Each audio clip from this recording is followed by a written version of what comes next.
That is the sound of a distracted, divided, and dead American until they hear. Battle for freedom, triggering change, one heartbeat at a time.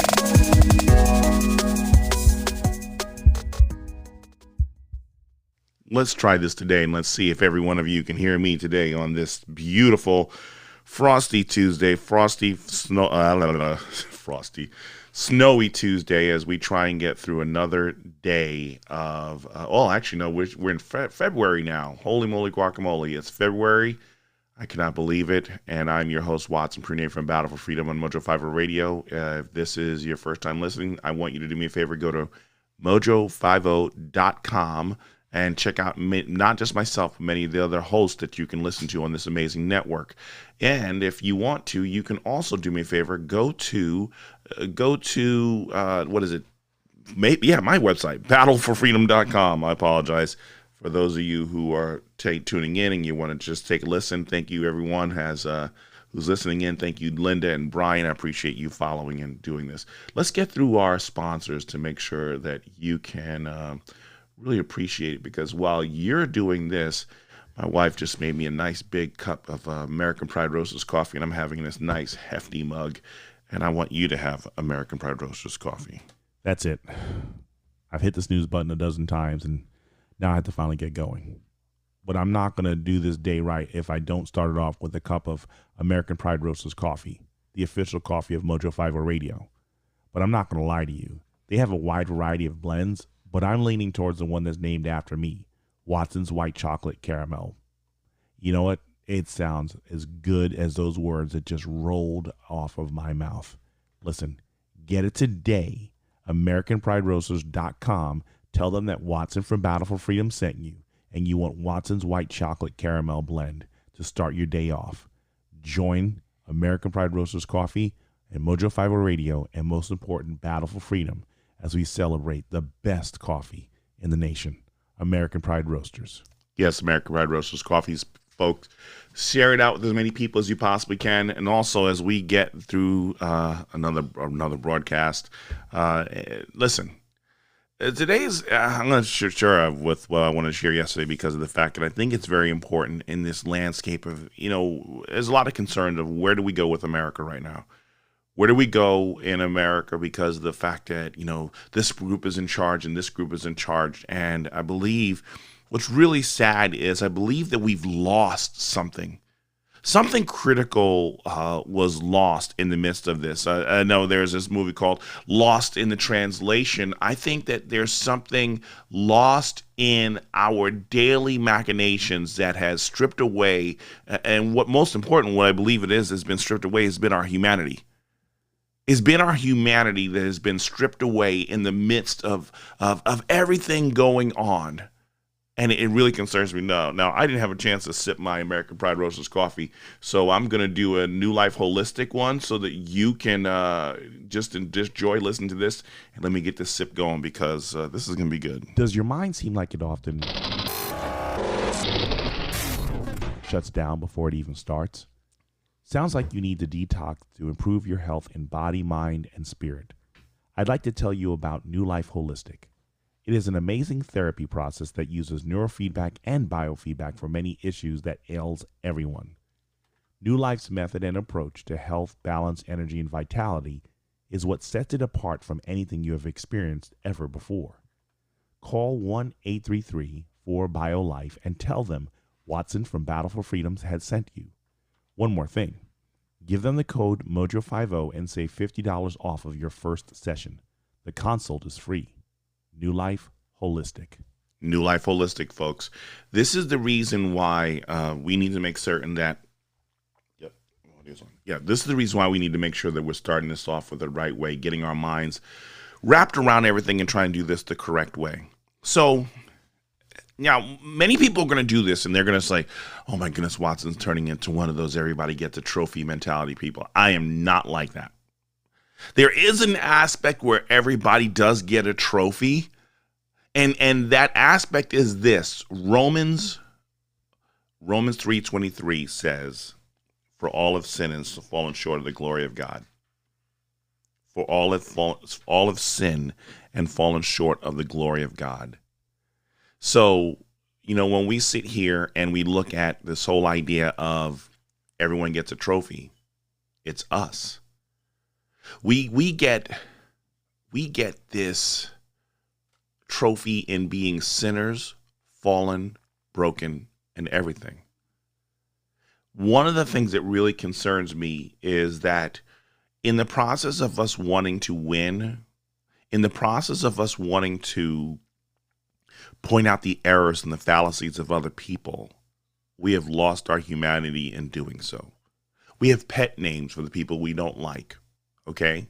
Yes, it's fun, Watson. We're just having fun here. But the problem is sometimes we have so much fun that winning at all cost is what matters most, that we lose our humanity in the process of doing so. We come up with pet names for the Republicans, for Democrats. We come up with pet names for people. And while I am definitely concerned with the likes of communism, let us not become communists in the midst of us trying to defeat communism. Let us not become communists in the midst of trying to keep America great, keep America a land of liberty, that we change, because winning means so much, we change the standards in order to win. Well, that's what the left is doing. That's what they're doing, so we should do the same thing too. But don't you realize that we lose our principle? That we lose our principle in the process of doing that? That in the process of us choosing to, win, we lose ourselves. Do you realize how difficult it is for us to turn around and find this balance? I'm not saying we can't be comical, because trust me, laughing, having fun is something I always love doing. I encourage us all. Let's have fun. There's humor. There's so much joy in humor, and sometimes even the best one. I mean, Bernie Sanders could actually have fun with the memes that are going around with him. He's capitalizing off of that. See, there's nothing wrong with that. But there's this other side of it. That do you realize that almost every aspect of our lives has some level of competition? My three girls, 4, 6, and 8, they still race to see who's going to be the first one into the bathroom, who's going to be the first one to do this, who's going to be the first one to the front door, who's going to be the first one out the door into the car. I mean, and it's kind of like, but the car isn't going anywhere. Ideally, the car doesn't go anywhere until I put my key in the ignition and start it, have my seatbelt on, put it into park, take it out of park and put it into drive and go somewhere. So being the first one to the van that's not going anywhere until I turn it on means absolutely nothing. Every aspect of our life is some form of just nightmare of competition. Everything. My buddy, my pastor friend, has shared this last week. He's been going through the book of Genesis, and he was talking about Jacob and Esau, and how Jacob was holding on to the ankle of Esau as he was trying to come out. And it's like, well, I want to be the first one born. And so I'm like, hey, stop the competition. Stop the competition for a brief moment. When God's word says, be still and know that I'm God. When God's word says, be still and know that I'm God, it really is that we have to have these moments, not wait till the Sabbath. There are sometimes days during the week, in the midst of the chaos, in the midst of everything going on, sometimes even in the middle of our successful moments, we still sometimes have to take a pause, brief, and know He is God. Because of the fact that everything we do is a competition. I'm going to do better than this person. I'm going to outgive this person. I mean, even in church, you have people who turn around and they want to give more than the other person. They want to give the appearance of being holier than the other person, because it has to be a competition. Like somehow, some way, God's going to figure out some way all your good activities have amounted to more, because we're looking for more treasures in heaven. instead of recognizing that being in heaven is the treasure in and of itself. And I'm trying to figure out, why is it that we're so obsessed? Everything is a competition for us. Everything is a competition. In school, you want to have a popularity contest. And then when we migrate from the popularity contests in school, then we reintroduce sports into schools. And don't get me wrong, I love, if there's any sport that I love, it's football. I love being on the field. I love throwing everything that I had in it. I gave my all on the field. Every play, I was dead exhausted, but the snap of the ball re-energized me, and I had so much energy because I wanted to play the sport. I wanted to defeat my enemy, the other team. I was kamikaze kid. I threw myself into, if I couldn't tackle you, I threw myself into you if it meant slowing you down or stopping you till the rest of the team showed up. I love the champ. I love the battle. But somehow, some way, because so many aspects of our life seems like it's a gladiator arena, that we treat everything as a gladiator arena. And then we try to figure out, why is it that we're having so much competition or so much frustration in our marriages, in our families, in our businesses, in our homes, in our churches, wherever we go. Road rage because someone cuts us off. We have to honk our horn so hard, so crazy, even though we can see that traffic is not going anywhere. Had we left 30 minutes earlier and said, we'll get there whenever we get there. But it has to be a competition that I have to be there right now ahead of this person how many times. And I've been caught there myself. I'm tired of the slow person in front of me in traffic. And I'm like, why are you driving so slow? I zip around them, whether it's to the right or to the left, and then they meet me at the next light. Because I had to have the competition of getting to that next light.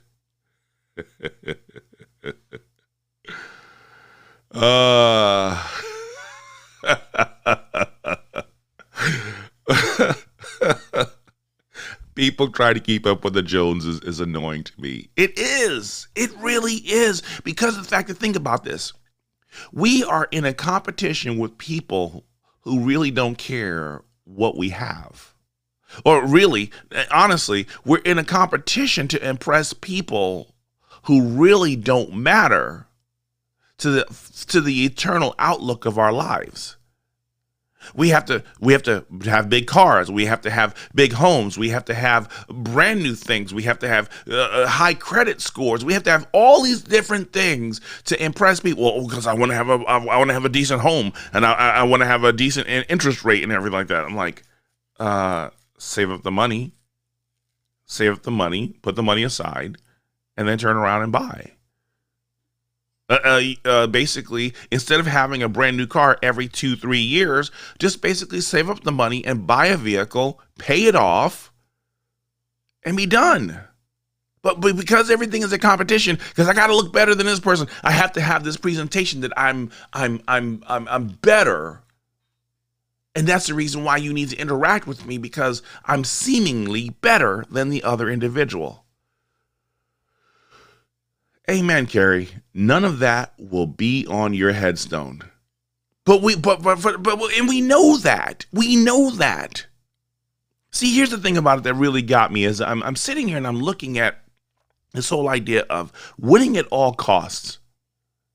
And then we try and figure out, why does the country get to where it is right now? Because even now, even as Joe Biden, as hypocritical as he is, he said he wouldn't do some of the different things that he's actually doing now. He said he wouldn't raise taxes. Trust me, the taxes are going to be raised. But folks, us sitting here to turn around and basically say to the people who didn't believe us, I told you so. I mean, right now, even as if you listen to the Daily Mojo, my friend Alan Chesser shared this last week, you know, the new proposals on gun laws, on gun restrictions, how it's draconian, how it's Hitler-style legislation coming from Democrats on gun control, attacking the freedoms of American citizens on guns. It's horrendous. It's not horrendous. It's horrific. It's scary. It's downright totalitarian, the legislation that they're trying to push forward on what they're going to do with guns. Gun registration. We're now to this point right now because, and now you have to understand the reason why we're here right now is because of the fact that, folks, we forsook our principles. Winning at all costs made them more desperate that they were going to be more, that they're going to not even try and hide what they're doing with the Dominion software. They got really desperate because we got desperate. The more desperate that we had, and when we chose to basically violate our principles, and if they are principle-less in their living, why should we be surprised on the outcomes and how far they will take it to win? Threats, destruction, burn cities, voter fraud, alleged voter fraud. Got to make sure that the algorithms aren't completely ready to go after this broadcast. It's really sad that we have to be at this point right now, that we have to speak in code to make certain that our broadcasts aren't taken down, because people have lost their minds. They've lost their humanity. When you sit here and you keep lying about saying you're not coming after guns, but then you basically in the primary say you're coming after guns, even though we've said for the longest time they're coming after guns, this is how far that they would go. Now you're actually going to start doing psychological evaluations on all the people who are in your house if you actually have a firearm? What part of violation of the Constitution do you not understand? My body, my choice. My firearms, my home, my microphone, my blog, whatever I want to do, my body, my choice. But the problem is, we're at this point right now, Americans. We're at this point right now, conservatives. We're at this point right now, constitutionalists, libertarians, or whatever other name that you want to go by, because of the fact that we violated our principles. Oh, we stand for liberty. We stand for patriotism principles. No. Listen to my broadcast where I talked about we've molested those terms for so long. We have abused those terms of patriotism and principles for so long that we've lowered the standard, and now we have. This is the result of basically saying, I want slapstick over substance. Period. Because when you win at all costs, when we elevate ourselves to believe that our sins are not offensive to God, and we believe that we can carry out in whatever way that we want to, and believe that God will not be offended by it, shame on us. Shame on us. We are where we are right now because of the fact that we chose to drop the standards. We dropped the standards, and now we're trying to figure out how in the world did this happen. We're trying to figure out how in the world did this happen. You know, as I've been going through the book of Romans, this is where I've been going through, and Romans is a very powerful book when it comes to, oh my goodness, devotion, doctrine, conviction. To see how far we have gone in reference to what we'll do, how we'll go out of our way to not be accountable for our own actions. And Romans, I love the way that Paul does this. He spills it out. We can't get around the whole idea of believing that we're blameless in this whole aspect. God's like, you ain't blameless, Negroes. You are not blameless. I'll deal with you because of the fact that you keep playing around, you keep playing church, you keep playing holy, and I want you to go to first the first chapters of Romans. Romans chapter 1. This is the one that's really powerful in the sense that we often use this because of the fact that Romans chapter 1, it talks about the whole idea of, it's speaking out about homosexuality and the abominations and everything going on. Huh? And then we're like, oh yeah, this is really good. But I want you to actually roll back before it starts talking about homosexuality. Roll back to the whole idea where it talks about the lusts of the heart. Why is it that before Paul starts talking about, let's say for argument's sake, he's talking about the alphabet community. He's talking about the LGBTQZ whatever next community. Before he even gets there, he starts talking about the lusts of the heart. Before we start talking about the physical manifestations of our sinful deeds, he talks about the seeds of those deeds in our hearts. See, when I thought it was really interesting because a lot of people that, the black community doesn't like us talking about these criminal behaviors of these children. We shouldn't talk about that. It's only petty crime. It's only petty crime. But that petty crime over time manifests if it's not checked, if there's not a brief encounter. If there's not the word sit-in, intervention. If there isn't a serious intervention that basically confronts the behaviors that are very difficult or very problematic in that child's life, they manifest into hardened criminals. Well, sometimes we have to look at some of those petty things that we said, even in jest, but that most times when it was in jest, it was meant to actually have stings. Sometimes we become so callous in the words that we say that we don't recognize that what we're doing is we're tearing apart the spirit, we're tearing about the nature, we're tearing about the livelihoods of other people because we want to win.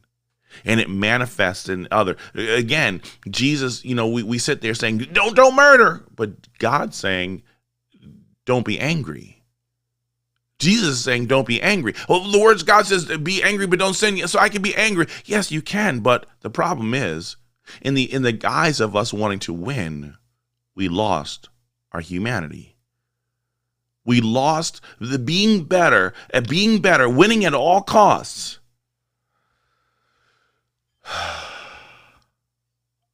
And this is the part about it that really gets me on this too, is because the danger in picking winning sides is that we haughtily celebrate as though we can take credit for a win that we did not achieve.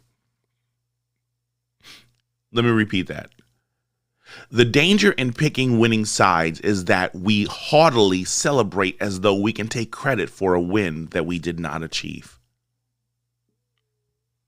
When we sit here and we look at the whole idea of, okay, no one cares about the Pro Bowl. I don't think anyone really cared about the Pro Bowl since the mid-90s. I mean, that's probably the last, honestly, I think that's the last time I probably watched a Pro Bowl game because I'm like, why are we doing this? There's no real full contact. It's just a play game. It's a glorified, very expensive version of two-hand touch or tag football. Because of the fact that y'all in Hawaii, you're in these beautiful places and we're freezing while you're out there and you're making millions of dollars just to play a high level of tag football. But what do we wait for? The glorious moment this Sunday. It's now Brady first season with the Tampa Bay Bucks going against Green Bay, right? No, Kansas, Kansas City, the Chiefs and the Packers, and we're ready for it. The gridiron, the popcorn, the wings, the chicken, everything you can imagine. Salsa dip, New York City, making sure that you have the right salsa dip for your chips as you get ready for this gladiator thing. We're ready for it. We're ready to tear each other apart. My Tampa Bay Bucks won. I would say my Dolphins won. I've never thrown a pass. I've never been on. I've been in the stadium, Joe Robbie Stadium, but I've not played. I've not received a check from the Miami Dolphins. But somehow, some way, my Dolphins win. We'll talk more about the agony of defeat in a minute. I'm your host, Watson Prunier. Let's go to a break and I'll talk to you on the flip side. Enjoy the beautiful music coming on this way.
Welcome back, everyone. I'm your host, Watson Prenier from Battle4Freedom, and still enjoy my big mug of American Fried Roasters coffee, the official coffee of Battle4Freedom Radio. And we thank you, DM, and your crew for just making delicious coffee. I'm going to I know I'm addicted to the version after my own self because I'm just crazy like that, but I'm going to order a few more. Go to AmericanPrideRoasters.com, get your coffee now. I'm your host, Watson Prenier from Battle4Freedom on Mojo 5 Radio, and I appreciate every last one of you as we sit here just talking about the agony of defeat when winning makes us losers. The reason why I say this is because of the fact that the reason why I say that this is a problem is because I'm not saying that we can't win. There will always be winners. There will always be losers. The problem is most often when we win or when we seek to win and when we dominate and we are the champions, we can't just be happy. We also have to mentally, physically, spiritually go out of our way to ruin the nature of the other person. We have to thumb it in their nose that I'm superior to you. Yes, you've proven that on the gridiron. There will be a winner. The Super Bowl does not end in a tie. There will be a winner. But again, those fans that I talked about who believe that they are Kansas City fans or Green Bay fans, or just they love them some Tom Brady, that no matter how far it goes, you're going to take credit for a win, and all you did was hope for a win. You did not participate on the gridiron. You did not catch a pass. You did not make a critical tackle. You didn't cause a fumble or whatever it was. And see, so sometimes when we get into this mentality, and even if we do participate in that, sometimes we could be so malevolent towards other people. I mean, think about this. We saw the way that Barack Obama supporters or voters treated the rest of everybody else. Well, he's a president. Get over it. To respect the office. You don't have to respect the man, but you have to respect the office. The same people we know did not have that same mentality because that's what we said in 2016, 2008, 2012. Respect the office. He's the best president that we've ever had. Because that mentality of we're better, the mentality of I'm morally superior to you, basically says, you have nothing valuable to contribute. I don't want to hear what you have to say. Now, I'm up for actually having healthy discussion with people, but I don't waste my time with trolls. And see, that's the problem, that when I see a lot of what we do on both sides of the aisle, as conservatives, as liberals, as Democrats, as Republicans, we troll one another, believing that that's fostering some kind of healthy conversation. But it isn't. It's clear the goal is I want to have the upper hand and be the wittier individual. I want to come off as the person who is so smart and so keen and so witty that you gotta love me. I really got a good dig in there. And that's my thing, is it's like, why is it that we always have to have the good dig in there? Why can't we just have healthy discussion so that at the end of the day, both people walk away chewing on that discussion and hopefully learning something different about one another? Because we keep thinking that in the goal of our conversations, I'm supposed to win. You remember how we sit there and we think of the next thing, this next thing that we want to talk about? The other person's making their point, but we're already thinking about what we want to say because we believe that this will be the point that'll finally get through to them. So we never were listening to them. We were never paying attention. But somehow, some way, we're supposed to be heard. Don't put down your view and listen to mine, because mine matters most. Because we all have to win.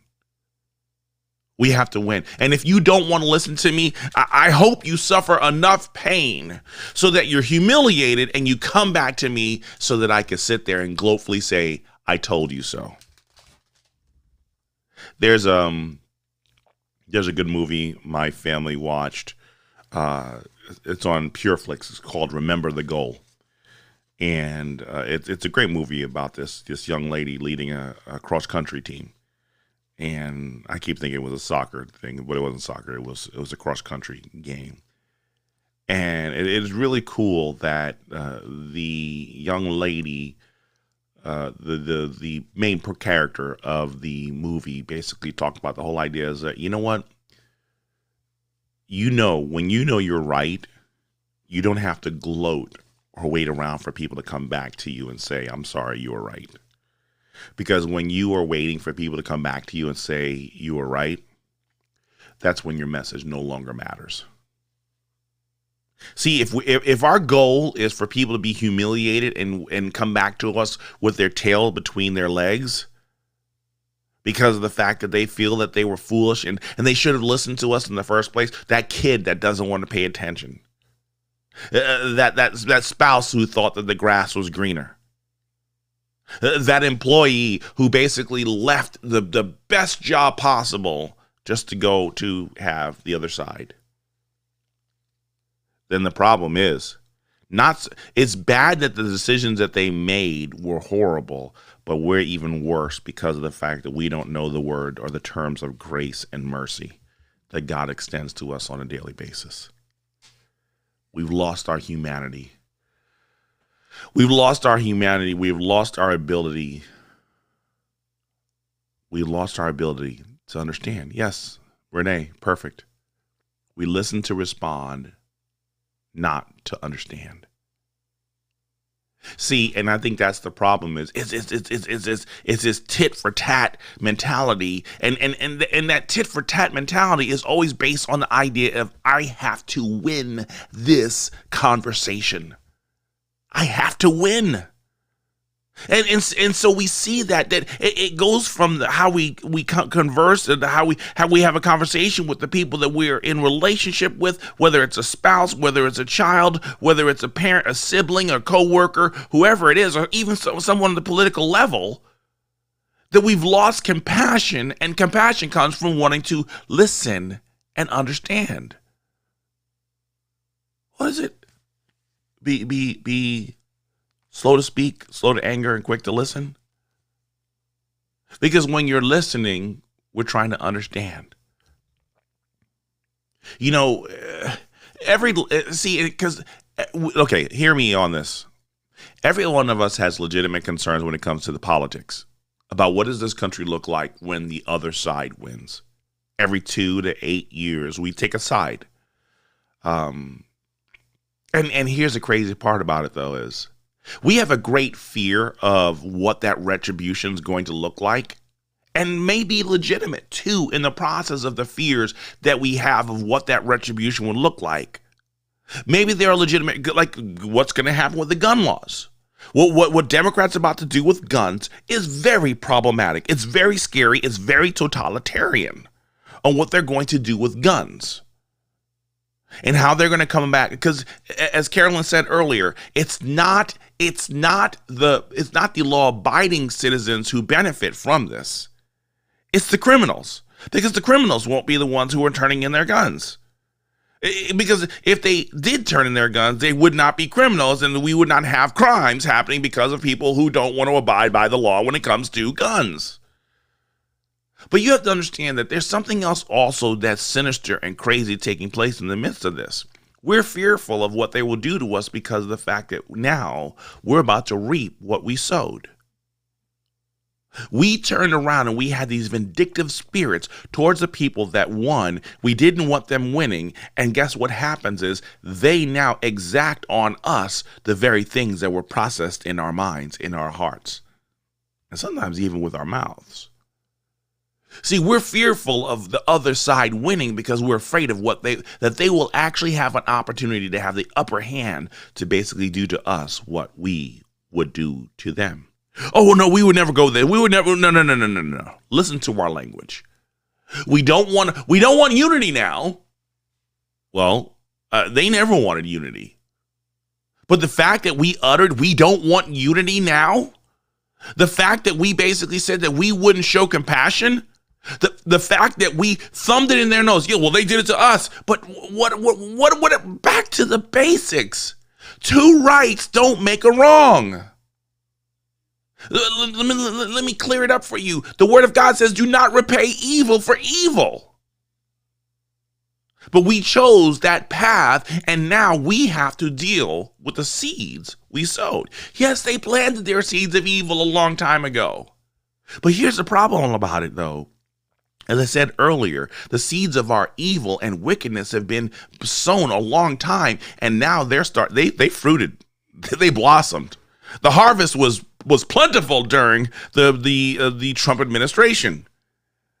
The seeds of our contempt against one another were ripe. They were ripened during the previous administration. I'm not talking about the Capitol riots. I don't care about the Capitol riots right now, because there's too much disinformation going on during the Capitol riots. Some of that I attribute to Donald Trump, but then some of it I have to attribute to the other side using our energy against us. And actually, it's not our energy. It's bad energy. This bad energy right now that Green and whatever she wants to believe with QAnon, whatever. This whole idea, and they're Republicans who are playing into the part. They believe that they have to attack the Trump supporting side, and then there are Trump supporting sides that they have to attack the Rhino side, because winning at all costs, it's not coming together. This is the reason why conservatives, this is the reason why non-liberals, non-Democrats can't win, because of the fact that it has to be their way or the highway. Prepare to be Democrats, a Democrat-ruled country for the next 12 years, because we have to win at all costs, and we don't want to slow down and actually listen to another perspective. Trying humility might just work, but we didn't want to do it because we don't want a pastor. We don't want a preacher. We want a fighter. You picked a fighter from the liberal corner. And let's see how far those tactics go. Well, America was really great. America was doing all these different things, but we lost ourselves in the process of being fighters. What was it? I want to be a lover, not a fighter. That phrase has so much meaning and so powerful. Because that phrase, I want to be a lover, not a fighter, is the spirit that hung Christ on the cross.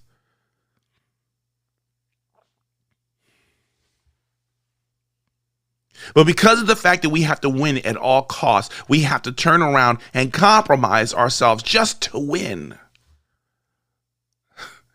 We don't realize how much we lose. There was an earlier question about Black Friday, not Black Friday, Black History Month.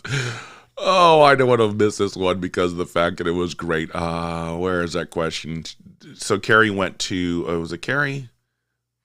Someone actually posted a comment about my opinion on Black History Month. So let's actually go to that for a second, because you have to understand something, and I want you to see this, because if we don't see this, here's what we're going to run into. My daughter and I, my daughters and I, we were joking around yesterday after the show, the failed program yesterday, and I turned around and she said, my oldest said, negotiation. She said negotiation. So, and I was like, oh my goodness, I love this term. And I decided in my sick, twisted way, I was going to actually take this to the tilt, because, I just can't be simple in all of this. Negotiation. The process of accepting the shortest month of the year to celebrate the accomplishments of Black people instead of using the actual dates that happened around the whole year.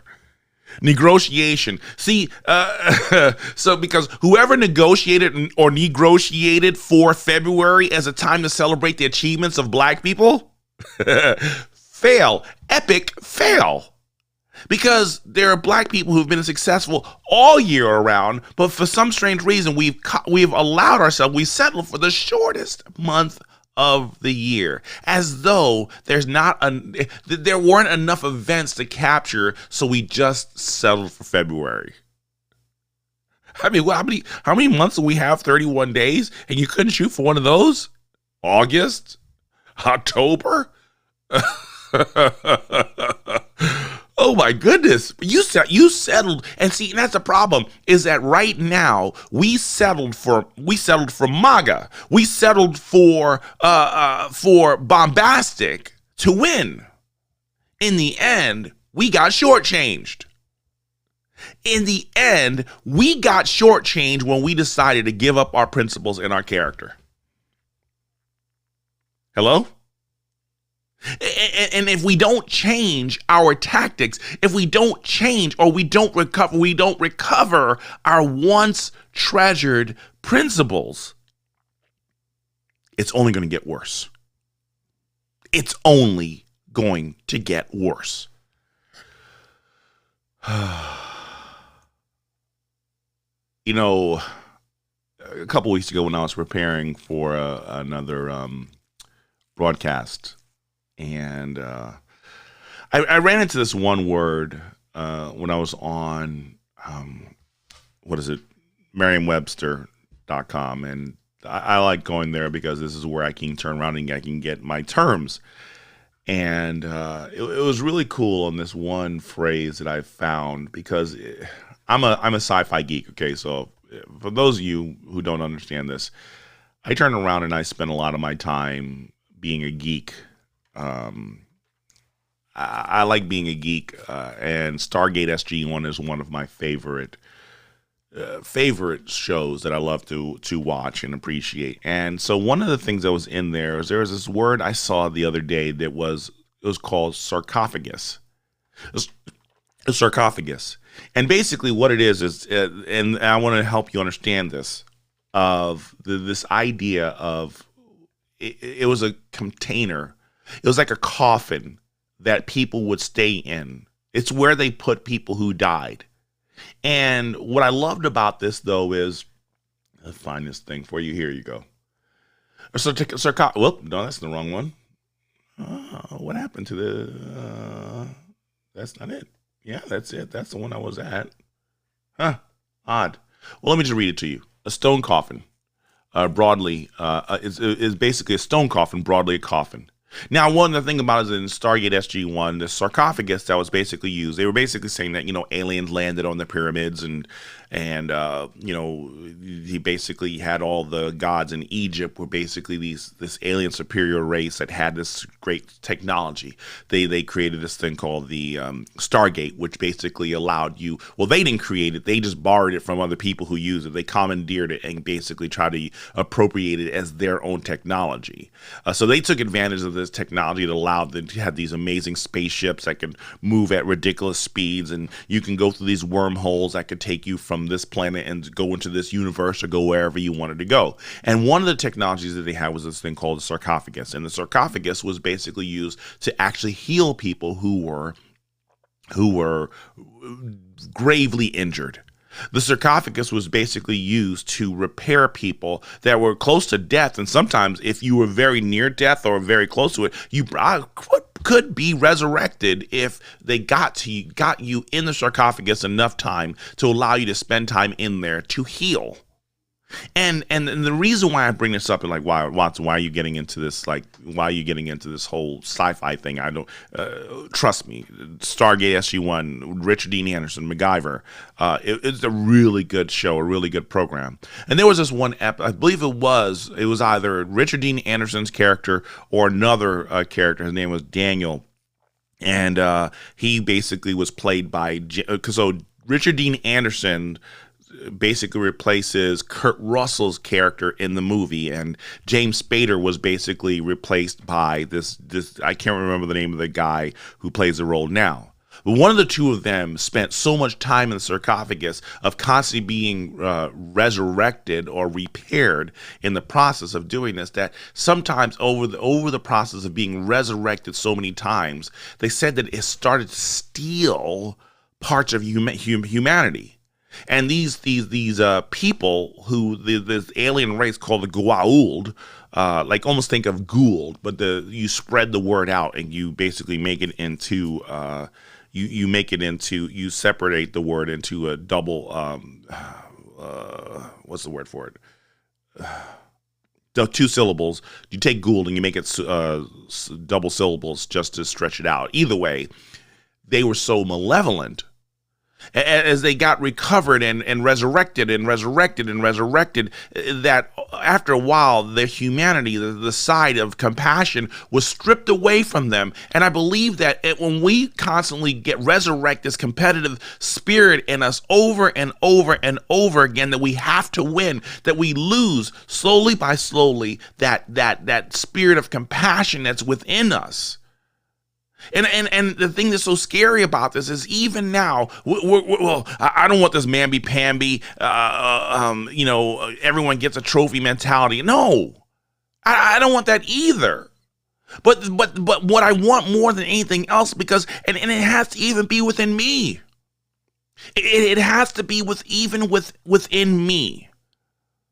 That no matter who is in the White House, God's still on the throne, because ultimately, folks, he's the one who wins.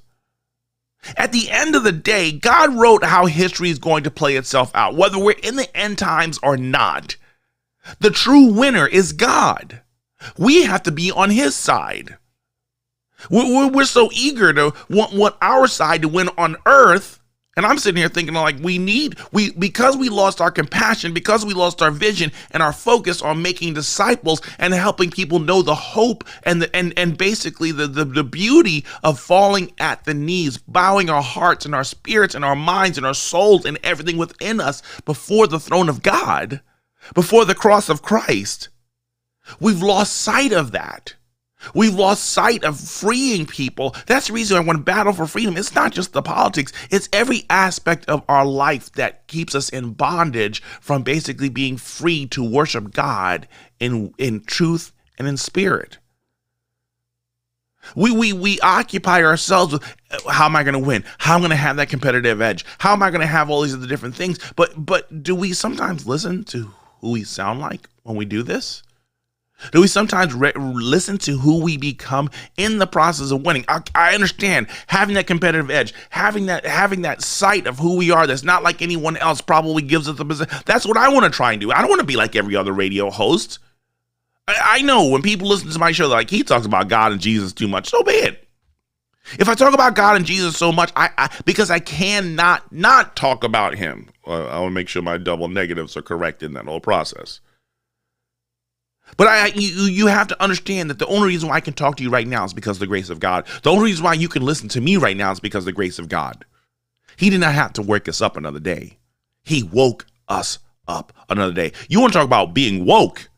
That's the real being woke in this, instead of this fluffy nonsense, this marshmallow and processed food understanding of wokeness in society right now. The true wokeness is being grateful to God for giving us another chance. Actually, for God even dying on the cross for us, but we don't want to go there right now. We're angry that we're being censored. We're angry. We're going to go to, because they're winning. Look, they're winning. The tech giants are winning. No, they're not. They're winning because we give them the win. We've become so dependent on these other different people because we thought using their system was the only means that we can communicate. Not realizing we've been captive. We've been captive to their tactics. We became dependent on what they provide instead of being dependent on what God has made available. Sooner or later, we're going to have to decide whether or not we want to be free or we want to be in bondage. And I'm telling you, being in bondage is always seeking to win and not recognize God's the winner. We just participate in his glory. I'm scared because of the fact that we are, yes, Carrie, that is our Savior, not Capitol Hill. The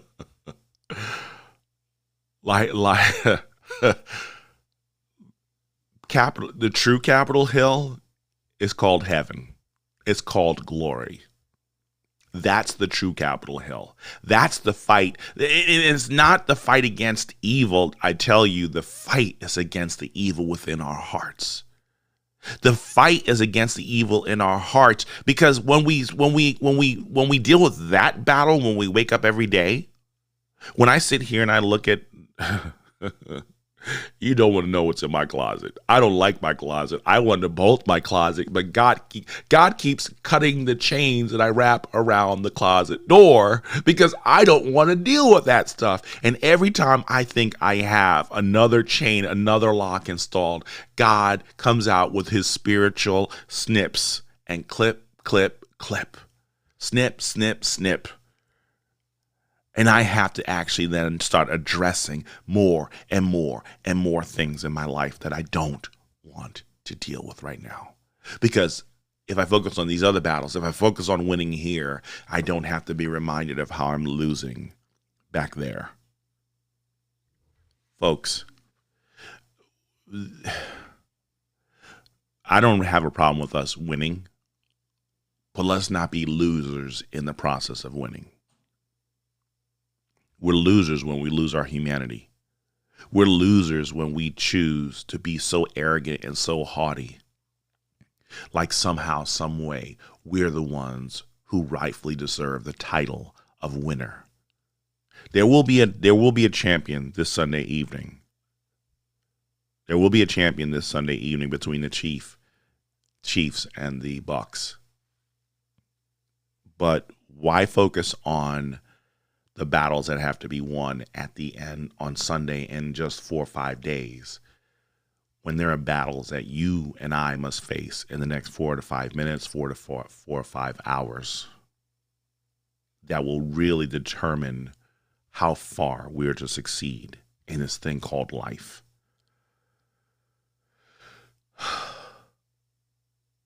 You know, I saw this thing the other day. If you didn't know about this, the unrest in Myanmar, where they believe that there was election fraud taking place in Myanmar, and the military took over the country. What a whole bunch of people were hoping was going to happen right now. There's going to be a lot of devastation that's going to happen as we keep thinking winning at all costs what matters. Lives are going to be lost if we don't take a brief pause and focus on what is the eternal goal for us. I'm not saying that we're going to be so heavenly minded that we're no earthly good. I just want to make sure that we're not so earthly good that we're nowhere near heavenly minded. We need to find that balance. It is very critical, because if we don't, we lose. Listen, if you really want to start winning, Brad Staggs and Daily Mojo's up next. If you get a chance to tune in to them and listen continually on Mojo 5 Radio. Battle4Freedom.com is my website. Mojo50.com is a site that allows you to hear me and all the other different talents, crazy people, and just great content that you can appreciate on this program. I appreciate every last one of you listening to me. Tomorrow, we will continue the Book of Judges. So for those of you who want to stick in, we'll be back in the Book of Judges tomorrow. There's so much more I want to cover. I'm your host, Watson Prunier from Battle for Freedom. God bless. Take care. I'm out.